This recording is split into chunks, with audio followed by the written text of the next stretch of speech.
पर सारी stories linked हैं ऐसे। अब एक और बैक स्टोरी है जो मुझे शायद अभी बतानी चाहिए, क्योंकि हम कार्तिकेय के बारे में बात करने वाले हैं, जो उनके बेटे होंगे तारकासुर का जो वध करेंगे। सो मेना, जो इनके बारे में हमने बात की, जो हिमवत की पत्नी है, वो एक बार अपनी बहनों के साथ, उनकी 2 बहनें हैं जिनके साथ वो जाती हैं श्वेत द्वीप पे। श्वेत द्वीप वो लोक है जहाँ पे विष्णु जी रहते हैं, क्षीर सागर में। क्षीरोदक शाही विष्णु, जो वन ऑफ द फॉर्म्स हैं विष्णु जी के, वो श्वेत द्वीप पे रहते हैं, ध्रुव लोक में। अब उसकी डिटेल्स में हम नहीं जा रहे हैं, वो इंग्लिश पॉडकास्ट में था। सो वहाँ वो जाती हैं अपनी बहनों के साथ, और वहाँ पे बहुत सारे ऋषि मुनि बैठे हुए हैं। उनमें ये सनक, जो सनत कुमार हैं, वो भी हैं। और वो अगेन एज आई सेड कि वो 5 साल के छोटे बच्चे की तरह दिखते हैं। तो ये जो बहनें हैं ये उनको इग्नोर करती हैं। इनको लगता है पता नहीं कौन है, छोटे बच्चे हैं कोई, वो उनको बुरा लगता है। तो सनत कुमार इन तीनों बहनों को श्राप देते हैं कि तुम्हें धरती पे या मॉर्टल फॉर्म में जन्म लेना पड़ेगा और तुम्हें मॉर्टल लाइफ जीनी पड़ेगी। मेना इसीलिए हिमवत की पत्नी बनती हैं। पर जब ये तीनों बहनें मतलब प्रोटेस्ट तो नहीं, वो रिक्वेस्ट करती हैं कि हमें नहीं पता था, इग्नोरेंस है हमारी, तो हमारा कोई पर्पस नहीं था आपको इंसल्ट करने का, जानबूझ के हमने नहीं किया है, तो प्लीज़ हमें माफ़ कर दीजिए। तो सनत कुमार बोलते हैं कि ठीक है, आपको ये वरदान मैं देता हूँ, आपको जन्म तो लेना पड़ेगा, पर आप तीनों शक्ति की माताएं बनेंगी। तो पार्वती मेना की पुत्री बनती हैं। उनकी एक और बहन है, आई थिंक धन्या, अगर मुझे नाम याद हो तो, वो बनती हैं सीता की माता, जनक की वाइफ। और जो उनकी तीसरी बहन है, आई थिंक कलावती, वो बनती हैं राधा जी की माँ, वृषभान की पत्नी। तो ये एक बैक स्टोरी और है। वाह।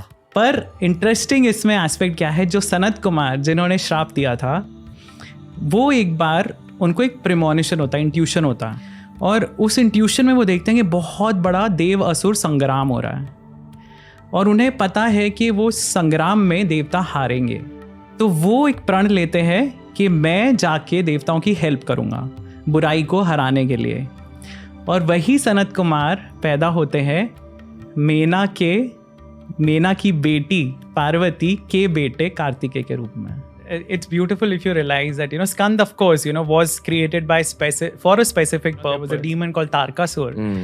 And after Sati's death, Sati's immolation, Shiva was completely, in a Vairagya mode, and he was not bothered about what is happening in the world. And Tarkasur, the demon, he realized that this was probably the golden opportunity, because all of these asurs, the demons, in the stories, they try to get the boon of immortality. And I call it the boon of conditional immortality that they get ultimately, because Brahma says everybody who's born has to die. You cannot be immortal. So if you have a specific wish, you tell me that. And all of these guys, they always find some loophole to exploit it and prolong their life as much as possible. So as Mahishasur said that I should be killed only by a woman, or rather I should not be killed by the male of any species, because he considered women with the weaker sex. Right? So Ravan, for example, said that I should not be killed by any of the divine species, because he considered humans were very weak. Or, Hiranyakshap, he said that I should not be killed in day or night, etc., etc. There was a very complicated boon that he arrived at, but God appears as Narsimha, and he took care of all the conditions of the boon and then killed him. So Tarkasur, being the oversmart species that they were, he said that I should be killed only by the son of Shiva.